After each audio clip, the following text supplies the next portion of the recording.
Magistrado Felipe de la Mata Pizaña, integrante de la Sala Superior del Tribunal Electoral del Poder Judicial de la Federación. A continuación, me permito dar una breve reseña de su amplia trayectoria jurídica y académica. Es abogado por la Escuela Libre de Derecho, con mención especial. Cuenta con la maestría en Derecho por la Universidad Iberoamericana, el doctorado en Derecho por la Universidad Panamericana, en la que obtuvo mención honorífica, y el doctorado en Derecho y Libertades Constitucionalmente Reconocidas en la Universidad Castilla-La Mancha, en la que obtuvo mención cum laude. A propuesta de la Suprema Corte de Justicia de la Nación, el Senado de la República lo eligió magistrado de la Sala Superior del Tribunal Electoral del Poder Judicial de la Federación por un periodo de 9 años, gestión que inició el 4 de noviembre del 2016. Estimado magistrado, sea usted bienvenido a este recinto académico. Adelante. Muchas gracias. Qué amable. Gracias. Es un gusto enorme, un honor estar, como siempre, en la UNAM. Tengo la suerte de ser otra vez profesor de la universidad. Eso me pone muy feliz. Hacía 20 años había sido profesor unos años y después nació mi hijo, se me complicaron las cosas, en fin, lo de siempre. Y he regresado este semestre y la verdad es que es una de las cosas que me hacen más feliz poder venir a dar clases a la UNAM. Por otro lado, estar convocado por la Asociación de Magistrados de Circuito y Jueces de Distrito del Poder Judicial de la Federación, de verdad es un gran honor, particularmente con don Froilán, que se encuentra aquí junto a mí. Por supuesto, muchísimas gracias, magistrado Sánchez. Vamos a exponer algunas cuestiones que ya suenan casi a algo, pues casi diría, o imposible, o casi diría demasiado rebuscado y técnico. Es decir, ahorita se empiezan a discutir otras cosas, ¿no?, que son más del sistema.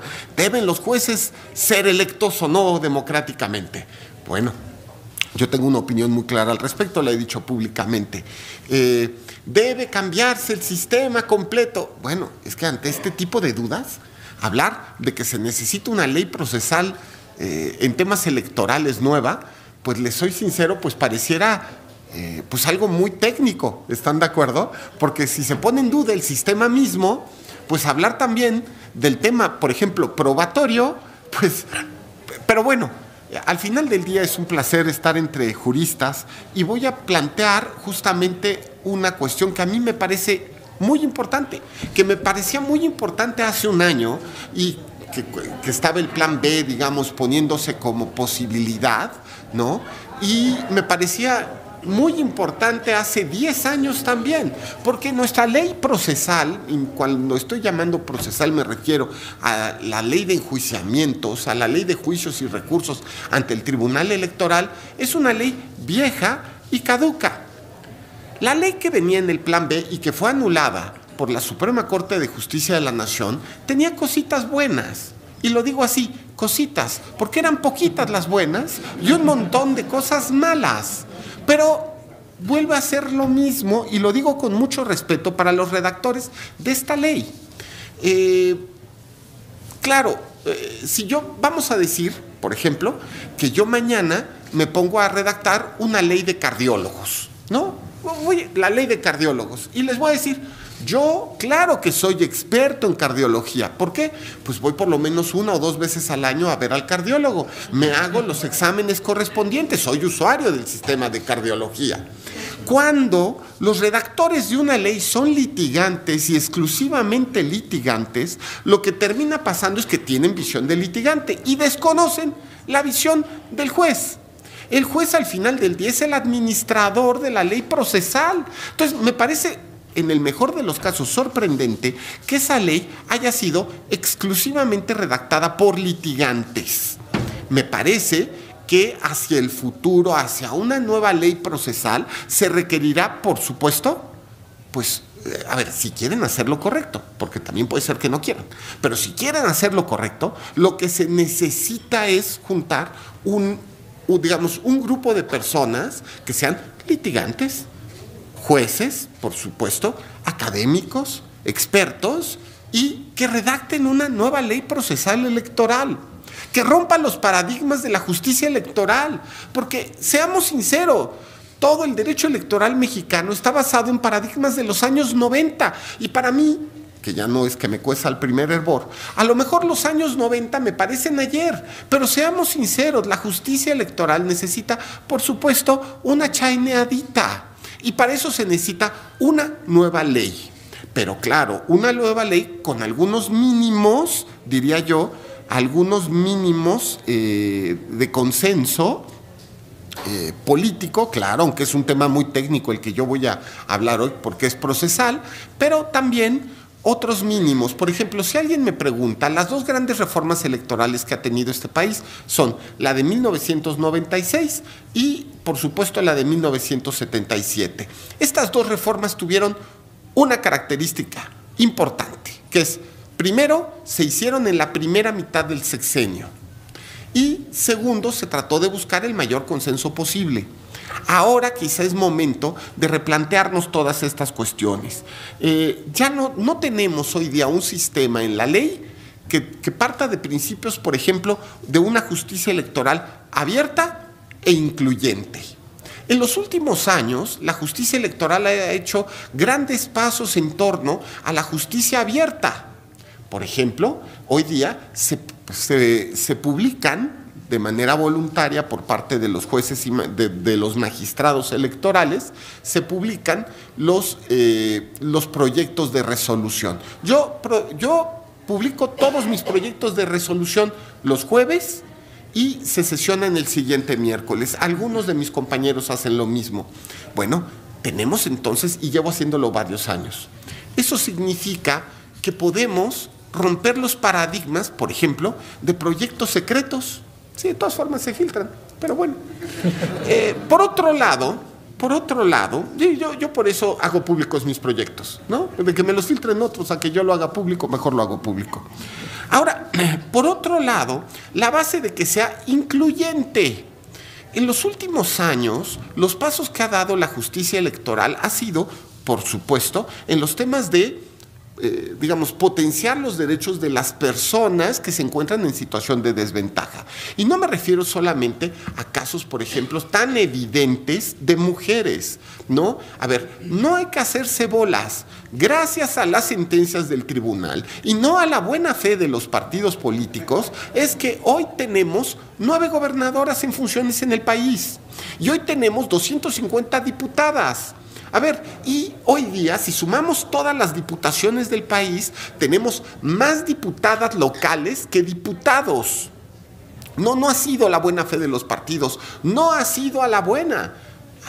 Pero la jurisprudencia que se ha generado es enorme. Y en temas procesales como es legitimación de los grupos de personas en situación de desventaja, prueba en temas como violencia de género, se tiene justo que replantear la justicia electoral. Y me refiero también a los temas, por ejemplo, del colectivo LGBTIQ+. A ver, ahí tenemos que replantear también la manera en la que se administra justicia, pero también digo en respecto de los pueblos y comunidades indígenas. A ver, toda la jurisprudencia, todos los avances de jurisprudencia, y voy a poner solo un ejemplo pequeño. Uno de mis mentores, formadores, fue don Alejandro Luna Ramos. Don Alejandro fue el ponente en uno de los casos más importantes de la justicia electoral indígena en México, que fue el caso de Tanetse, donde se presentó una hojita donde no podían ni siquiera apreciarse a manera de demanda los agravios. Y don Alejandro le propuso al Pleno de Sala Superior hace 15, 17 años, justamente, que la demanda presentada pues, por esta comunidad de Tanetse pudiera ser analizada pues con suplencia total de los agravios. Así de claro, como pasa en el amparo agrario. Platicando después con él, me dijo que justamente él se inspiró en el amparo agrario. La experiencia que él tenía de amparo, del trabajo en la Suprema Corte, la llevó al electoral.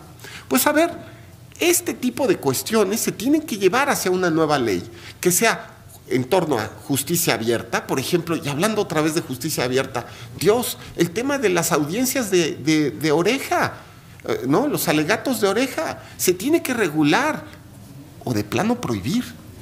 A ver, en otros países, los alegatos que se llaman ex parte generan la nulidad del juicio.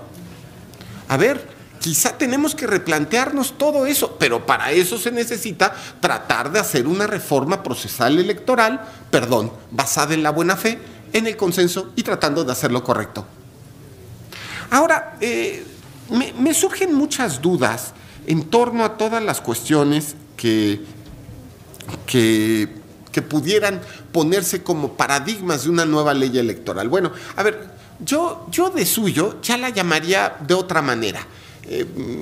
La verdad, el actual nombre de la ley me parece siempre muy malo.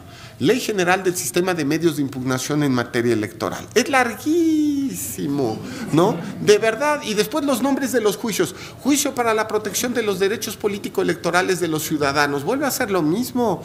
Es que, a ver, por ejemplo, en el tema de amparo, la verdad, la gente se siente identificado con la palabra amparo, primero porque es como muy íntima, ¿no? Me ampara. La justicia de la Unión me ampara, o sea, ampara y protege. Y segundo, porque es corto, breve, fácil, sintético. Busquemos un nombre que pueda ser mejor y que sea más ciudadano. De verdad, no es que el nombre sea poco técnico, es que es demasiado técnico. Tiene que haber algunas fórmulas básicas para una nueva ley procesal electoral. Por ejemplo, me queda claro que tiene que facilitar el acceso a la justicia electoral. Repito, no solamente de los partidos, pensando en los partidos, sino pensando en la ciudadanía, que por otro lado los justiciables del Tribunal Electoral, la gran mayoría de los justiciables no son los partidos. Tenemos más o menos 4-1, si recuerdo bien, 4-1 es el estándar de más ciudadanos que acuden a la justicia electoral que de partidos políticos. Son muchos más los juicios incoados por la ciudadanía que por los partidos. Pero como los partidos son los que redactan, no están pensando en los temas que pueden ser importantes para la ciudadanía. Tiene que dotarse de eficacia al trabajo institucional en una nueva ley y aterrizar los mandatos constitucionales en la materia. Y regreso otra vez al tema que tiene que ver con grupos en situación de desventaja. Tiene justamente que el tema de igualdad garantizarse en ley procesal. Ustedes lo saben. A ver, bien decían los romanos que no puede haber derecho sin acción. ¿Están de acuerdo?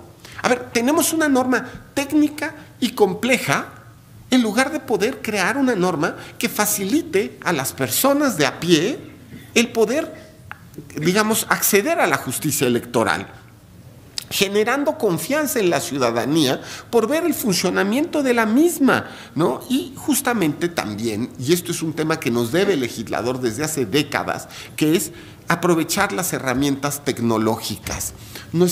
Antes, en los años 90, nosotros le presumíamos, digamos, al otro lado de la judicatura en nuestro país, le decíamos, mira, tenemos una ley que tiene notificaciones por fax, ¿no? Y nos veían con envidia, ¿no? ¡Wow! Pueden hacer notificaciones por fax. Cuando yo llegué a la Secretaría General de la Sala Superior hace 15 años, ya no recuerdo bien, cuando yo llegué, lo primero que tuve que sufrir fue un problemón. Los faxes se descompusieron y ya no vendían faxes.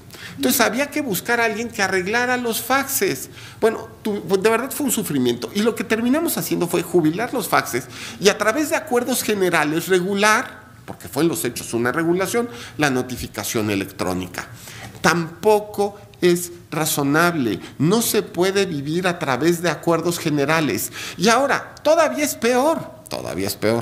A ver, durante la pandemia, de repente nos dimos cuenta que no había manera de acceder a la justicia física. Es decir, se tenía que acudir, no podías salir de tu casa y no podías llegar a la oficialía de partes porque era también poner en riesgo a las personas de la oficialía al mismo tiempo que al demandante.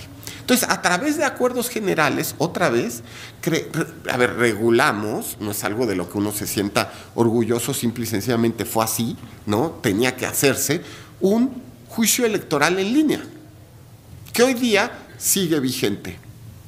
¿Está bien ese juicio electoral en línea? Yo creo que sí, pero ¿podría estar mejor? Bueno, discutámoslo en una reforma procesal, ¿de acuerdo? Y también, por otro lado, me parece que otro de los paradigmas que debe tener nuestra nueva ley procesal electoral tiene que ser la simplificación. Tenemos, yo sé, los señores jueces y magistrados aquí presentes seguro no sufren de lo mismo, pero nosotros tenemos 8 medios de impugnación regulados en la ley electoral. Y tenemos 14 más regulados en acuerdos y en jurisprudencia. Nuestro sistema de medios de impugnación solamente consta de 22 medios de impugnación. Es que ya me doy a entender, es un sistema abigarrado, engorroso, viejo, complicado. Miren, eso era de las cosas buenas que tenía la ley del Plan B. Reducía a solo 2 medios de impugnación, por cierto. No quiero hacer una crítica al Plan B, pero señores autores del Plan B, estudien la diferencia entre juicio y recurso. Quizá en la próxima les ayude un poco más para la redacción de una nueva ley. Ahora, por otro lado, la simplificación de los medios de impugnación también será acercar la justicia a la ciudadanía, buscando soluciones prácticas a los problemas de verdad. Algo que ha demostrado la justicia electoral es que está preocupada por los derechos de las personas. No se trata de un tribunal de los partidos, de verdad. Fíjense, tan es así, y perdón que lo recuerde, que en mayo pasado se presentó una iniciativa firmada por todos los miembros de, si recuerdo bien era la Jucopo, creo, sí, de Cámara de Diputados, para modificar la Constitución restringiendo los derechos del Tribunal Electoral. Perdón, dije derechos, estoy muy mal. Restringiendo las facultades del Tribunal Electoral, ¿de acuerdo? Y quiero que se den cuenta que esto pues era como una reacción a las sentencias en que el tribunal se había preocupado más por los derechos de las personas que por los derechos, por así decirlo, de los partidos. Porque de otra manera los partidos estarían felices aplaudiendo, ¡uf, qué gran tribunal! Y era lo contrario, cercenar sus facultades. ¿Por qué? Pues porque no están sometidos, pues tan claro. Ahora, después, y por cierto, repito, salvo Movimiento Ciudadano, si recuerdo bien, el resto de los partidos firmaron la iniciativa. Ahora, tiene que haber una nueva justicia electoral moderna y operativa.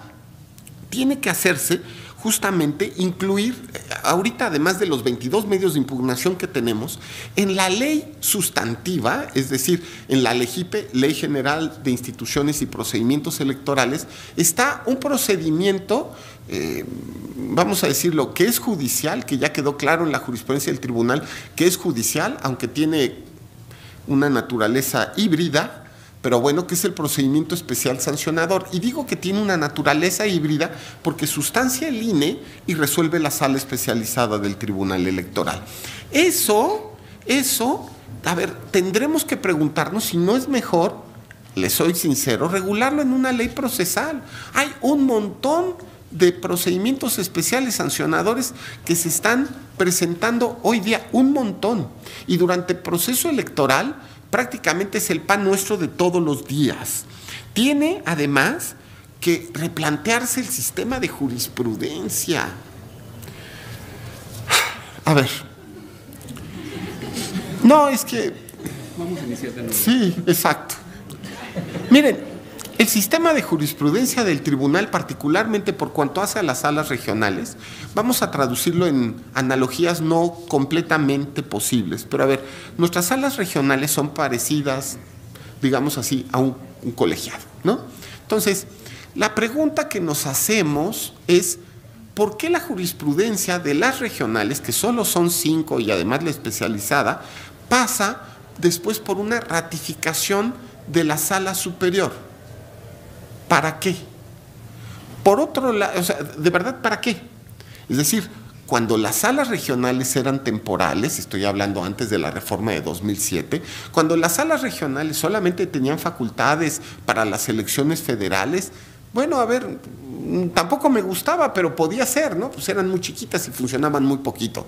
Pero en la actualidad son verdaderos órganos de control constitucional y son tribunales constitucionales. Entonces, pues no, yo no encuentro una razón por la cual la ratificación, o sea, la jurisprudencia de las salas regionales pasen por la ratificación. Me parece que tenemos que abrevar de lo que pasa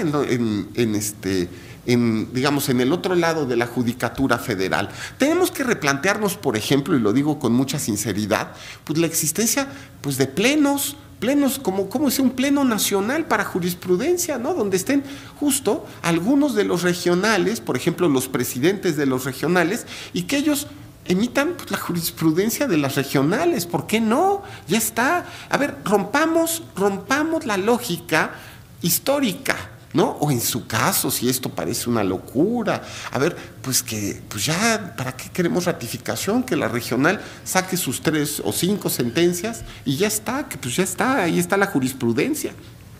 Además, hablando del tema, de un tema importantísimo que tenemos que replantear, es el tema de nuestras inexistentes audiencias de pruebas y alegatos. A ver, en la justicia de los 90s, se entendía, vamos a decirlo así, que el procedimiento electoral sea tan rápido que no puedas desahogar pruebas y alegatos a través de una audiencia. Pero algo nos ha demostrado la historia y sobre todo, a ver, ¿por qué digo que en la justicia de los 90s? Bueno, primero, porque la justicia electoral de los 90s, la lógica que tenía era solo procedimientos federales, es decir, no venía esta lógica de primero tribunales locales, luego sala regional, ¿no? O tribunales locales, luego sala superior. No existía esa lógica. Era solamente diputados federales y después diputados federales que iban sala regional y después sala superior, en su caso. Bueno, a ver, en la justicia de los 90s tenía que ser todo muy rápido porque se refería sobre todo a diputados, senadores y presidente de la República. Bueno, ahora lo que nos ha demostrado la vida y los casos es que son muchísimos más los juicios y recursos que no tienen que ver con diputados federales y senadores y por lo tanto donde sí puede haber un desahogo de audiencias. Todavía más, ¿de verdad es tan rápido o tan indispensable que no se haga desahogo de audiencias en casos particularmente importantes y graves? Vamos a pensar, aquí está mi querida amiga Ale, que era mi compañera de ponencia hace unos años, donde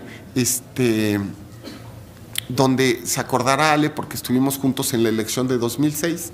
A ver, ¿no habría sido bueno que existiera una audiencia pública de pruebas y alegatos, por ejemplo, en ese caso en 2006? Quizás sí. ¿Por qué no se puede? La ley, ¿por qué no lo tiene? A ver, hay casos, por ejemplo, los de gobernador, los de presidente de la República, que incluso sería deseable que se regulara una audiencia de pruebas y alegatos. Ahora, ustedes son expertos en materia probatoria y constitucional. ¿Qué opinan de que las pruebas testimoniales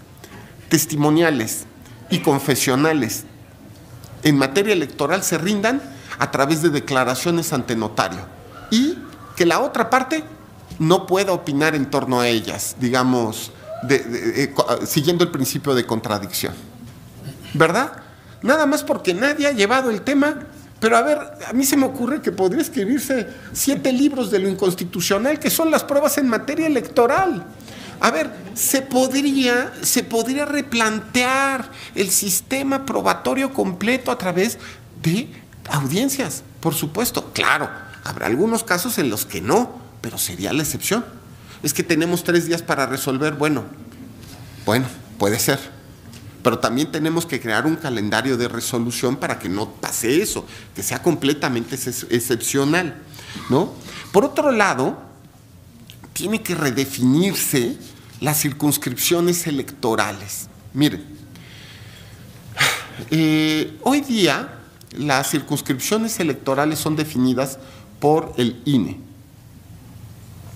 Porque la lógica de los 90s era que, que las salas regionales estuvieran en la circunscripción, en la cabecera de la circunscripción electoral, porque las salas regionales resolvían solamente diputados y senadores, ¿de acuerdo? Entonces, pues tenía como esa lógica de que estuvieran cerca de los lugares donde se almacenaban los papeles, muy probablemente. Bueno, nos ha demostrado también la experiencia que no funciona ese sistema. A ver, ahora que las salas regionales tienen tantas facultades adicionales, pues nos damos cuenta que hay salas regionales que tienen muchísimo trabajo y otras que tienen la mitad del trabajo que el resto de las salas. Porque la lógica de la circunscripción electoral no es la lógica del trabajo electoral. Tendrían que hacerse, como opera en el otro lado del Poder Judicial, pues a ver, que la Comisión de Administración del Tribunal defina las circunscripciones electorales y la cabecera donde van a estar las salas regionales. Yo, hace unos años, el tribunal iban a constituirse 2 salas regionales más. Se tomó la decisión finalmente de no constituirlas. Yo creo que eso fue un error, pero bueno, eso fue una decisión que se tomó hace unos años. Y por el otro lado, de dejar como una opción de constitución más adelante. Bueno, yo creo que esa opción sí es una buena cuestión. Es decir, que la lógica de la fórmula en la cual se establece la competencia territorial de las salas regionales, pues le quede justo a los organismos jurisdiccionales, que son los que están teniendo el trabajo. Luego, hay otra cosa más que no entiendo.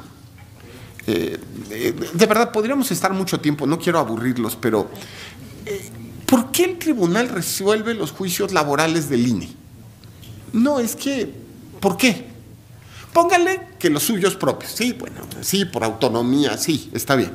Como pasa con la Corte, va, jala. Pero, ¿por qué los del INE? No sé, es que es tribunal electoral y laboral. No sé si es buena idea. Se tienen que romper todas esas cuestiones, ¿no? Incluso ahora que se ha expedido un nuevo Código Nacional de Procedimientos Civiles y Familiares, que yo creo que todos nos vamos a meter a estudiarlo bastante fuerte en las próximas semanas, tenemos que replantear el tema de oralidad. Quizá es el momento en el cual los juicios electorales pueden ser fundamentalmente orales. ¿Por qué no? ¿Por qué no? A ver, en pocas palabras, rompamos los paradigmas. Es que, ¿por qué la justicia electoral está ceñida a los paradigmas de los 90s? Y la respuesta es, no sé. Ahora, tenemos varios temas ya muy procesales que deben tomarse en cuenta. Los voy a decir solamente como algunas cuestiones. Mire, históricamente uno de los primeros, yo estoy en el Tribunal Electoral desde 1997 y uno de los primeros asuntos que a mí me impactó, porque además entendía, yo era joven imberbe, pero algo sabía de interés jurídico, sigo siendo imberbe por cierto, pero bueno, era en torno al interés legítimo, el interés legítimo y el interés difuso, una sentencia del tribunal súper interesante del año 97, en la cual se estableció que los partidos políticos podían impugnar cualquier acto en torno al proceso electoral, aunque no fueran directamente perjudicados. Yo estaba muy impactado en esa sesión, fue muy interesante, todavía recuerdo, me impactó tanto que recuerdo dónde se votó. Se votó en el auditorio de la Sala Superior, porque en ese momento el Pleno de Sala Superior se encontraba en una especie de, pues ya saben, de renovación. Entonces, en 1997 se vota y esta es la primera sentencia en mi conocimiento donde reconoce el interés difuso de los partidos, lo cual es algo súper interesante, me parece, y el interés legítimo también. Eso es evidentemente mucho antes de reformas posteriores. El tema también que tiene que ver en torno a los amicus curiae, que se tienen que regular evidentemente, tenemos que replantearnos. Casi podríamos hacer solo una conferencia de esto, la justicia indígena. A ver, hoy día, el 20% de los municipios de este país, fíjense lo que les estoy diciendo, 20% de los municipios de este país resuelven sus elecciones a través de sistemas normativos internos de su comunidad. Un montonal. Y es ridículo que la gente no lo sepa, no lo entienda. Yo doy una clase de derecho electoral.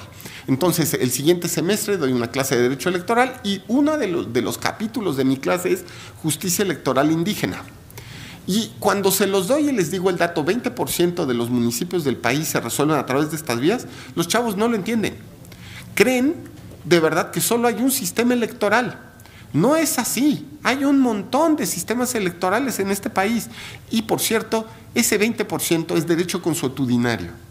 Nos tenemos que replantear también la existencia en torno justamente a los métodos de resolución. Quizá tenemos que pensar en fórmulas de mediación y conciliación que en la práctica se hacen.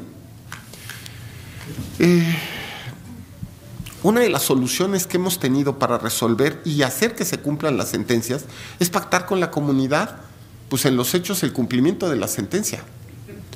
Se tiene que plantear completamente qué hacer, ¿no? Ese es el tema, ¿no? Bueno, ahora, si alguien me pregunta, creo que sería buena idea plantearnos también la existencia de una opinión consultiva, así como pasa en la Corte Interamericana. Cualquiera de los estados le puede preguntar a la Corte Interamericana cómo interpretar el Pacto de San José respecto de una norma determinada. Bueno, a ver, les soy sincero, no es mala idea. Tendremos que pensar cómo y de qué manera, por ejemplo, los partidos políticos que están viendo que va a haber un problema de interpretación, pueden someter a la Sala Superior, me parece que esa sería la instancia, pero bueno, si dijeran que es la Suprema Corte, bueno, pudiera ser también, ¿no? A ver, ¿cómo interpretar la Constitución específicamente respecto de un tema electoral? Y con eso, y claro, la respuesta, como pasa ante la Corte Interamericana, que fuera jurídicamente obligatoria. Lo que estamos viendo constantemente es que sabemos que va a haber un problema de interpretación y pues hasta que llegue el caso lo podemos resolver. Quizá es momento de plantearse la opinión consultiva y por supuesto de regular, es que esto es ridículo, pero tenemos que regular las medidas reparatorias y garantías de no repetición. Les voy a contar una anécdota pequeña pero que dice mucho. Cuando yo era magistrado regional, resolví un asunto del que me sentía súper orgulloso, ¿no? Así, yo me sentía súper progre, ¿no? Porque yo era magistrado regional de la sala especializada del tribunal, que es una sala que solo resuelve procedimientos sancionadores, que son algo parecido a un procedimiento administrativo, pero en realidad no es administrativo, vaya, es algo complejo, ¿no? Ahora, y el tema es que no solamente le pusimos efecto sancionatorio, sino que a través de esta sentencia pusimos garantías de no repetición y medidas reparatorias en un procedimiento administrativo. A mí me parecía que tampoco era que estuviéramos descubriendo el hilo negro ni el agua tibia, o sea, agarramos la jurisprudencia interamericana, ya me doy a entender, la bajamos, después tomamos jurisprudencia de la Suprema Corte, es verdad que de la Sala Superior no había, la agarramos y después pues lo aplicamos, ¿no? A ver, no era este el caso, ahorita no viene el caso que se los cuente porque sería muy largo, pero por ejemplo, los procedimientos sancionadores llegaban luego personas y te decían, me pintaron mi barda, que estaba pintada de blanco, y le pusieron el logotipo de un partido político, sin mi autorización. Entonces, él decía, por mí sanciona, pero lo que en realidad quiero es que me pinten de blanco la barda, ¿no? Entonces, por ejemplo, este tipo de cuestiones donde como reparación decíamos, y se condena al partido a que lo haga, y si no lo hace, lo hará el INE, descontándole al partido de su lana que tiene, de su financiamiento, lo correspondiente. Para sorpresa mía, de verdad, ya han pasado los años, pero para sorpresa mía, Sala Superior nos revocó. Pero, juego que tiene desquite, cuando yo fui a la Corte, les voy a contar, cuando yo fui a la Corte, en mi comparecencia ante los ministros de la Corte para tratar de acceder al cargo de la Sala Superior, pues hablé del tema. Y les dije, no, y a mí se me hace que desobedecieron alguna jurisprudencia de algún alto tribunal mexicano, ¿no? Pero bueno, esa es otra historia, ¿no? En fin. En materia electoral, las resoluciones, también estamos ante una paradoja, que no es razonable y sin embargo no hay otra solución. Miren, en los últimos años, quizá 10 más o menos, creo que la filosofía judicial del tribunal ha sido de corte principialista.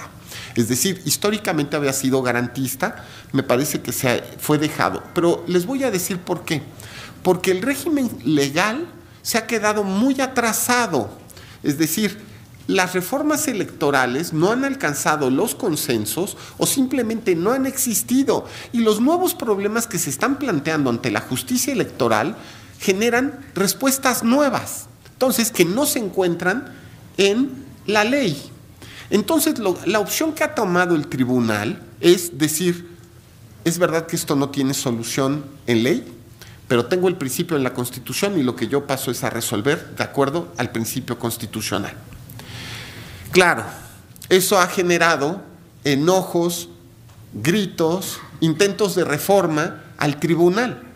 Yo la verdad es que yo quisiera que no hiciéramos eso, ¿me va a entender? Oiga, pero usted está votando así todo el tiempo, ¿cómo puede ser que diga eso? No, a ver, es que yo quisiera que en las leyes estuviera la solución. Pero si no está en la solución en la ley, ¿qué tienen que hacer los órganos de justicia? Simplemente, sobre todo de justicia constitucional, levantar las manos y decir, sí, la Constitución tiene un principio tan bonito, pero es un discurso, es una norma, pues así como una novelita, una poesía. O, por el contrario, la Constitución es obligatoria y aunque en la ley no se encuentre cómo hacerla valer, lo vamos a conseguir a través de una sentencia. Miren, en los hechos, en los últimos años, la jurisprudencia electoral ha sido de un constitucionalismo transformador. A ver, no hay que hacerse bolas. Yo hace unos días doy constitucional aquí en la UNAM y estaba con mis alumnos el martes pasado diciéndoles, a ver, ¿ya entendieron Cámara de Diputados? ¿No? Porque estoy en la parte de Congreso de la Unión, Cámara de Diputados. Les dije, muy bien, ahora vamos a hablar de las acciones afirmativas que ha implementado el Tribunal Electoral para que haya personas del colectivo LGBTIQ+, discapacitados, personas con discapacidad, afrodescendientes, indígenas, migrantes, ¿no? Y que esos principios, a ver, esas normas han llevado una conformación distinta del órgano constitucional al que estrictamente se encuentra de manera expresa en la Constitución y sin embargo está en los principios de igualdad, por ejemplo, de la Constitución. Esta experiencia tiene que retomarse, me parece, por parte del legislador a fin de crear una justicia electoral más completa. Ahora, cierro diciéndoles que, por supuesto, tiene que además hacerse una reforma procesal electoral donde se tome en cuenta a la justicia local. A ver, acabamos de expedir un Código Nacional de Procedimientos Civiles y Familiares. Hace 10 años nos hubiera parecido una locura. En materia penal esto fue ya también hace antes. A ver, pues en una de esas también tenemos que expedir una ley procesal nacional. Ya está, electoral. ¿Por qué no? El sistema electoral es perfectible y, por supuesto, la arquitectura de una eventual reforma requiere una visión plural y abierta.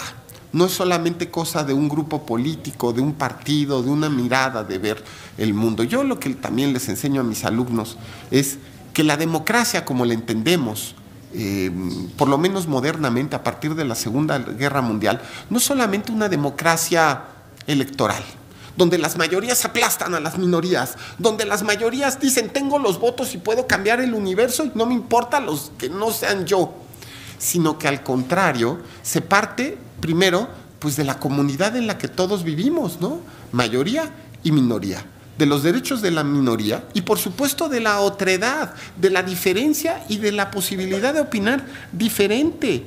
Y justo me parece que el trabajo del tribunal en los últimos años, pues que ha ido tan más allá de lo que se encuentra estrictamente en la ley, puede ser tomado en cuenta para una reforma procesal que genere gobernabilidad y estabilidad social. En fin, yo aquí lo dejaría. Ha sido de verdad un honor, un placer estar con ustedes. Muchísimas gracias. Muchas gracias al magistrado Felipe de la Mata Pizaña por su brillante participación. ¿Nos ponemos de pie? Sí, sí, sí. Nos ponemos de pie para retirar al señor magistrado. Muchas gracias. Se le va a entregar el reconocimiento por su participación. Bien, no solamente pedimos ponernos de pie para los efectos de despedir con el reconocimiento debido al señor magistrado, sino también para pedirles 12 minutos ahorita que le retiremos y por favor, ojalá no lo concedan. ¿Para qué? Para una petición. Otorgamos reconocimiento más que merecido al magistrado Felipe de la Mata Pizaña por su valiosa participación como ponente en este Congreso Internacional, Los Retos de la Judicatura. Muchas Felicidades, gracias. señor. Muchas gracias. Qué amable. Muchas gracias. Qué amable. Qué amable. Muchas gracias, magistrado. Qué amable. ¡Ah, qué rico! ¡Ah, qué rico! Muchas gracias. Sí, sí. Eso. Así, con todo el tascalate. Eso, con todo el tascalate. Eso, miren, aquí está. Eso. Gracias. Pues muchas gracias. Muchas gracias, no, magistrado. muchas gracias Cuídense por su mucho. intervención. Hasta luego, muchas gracias. Qué amable.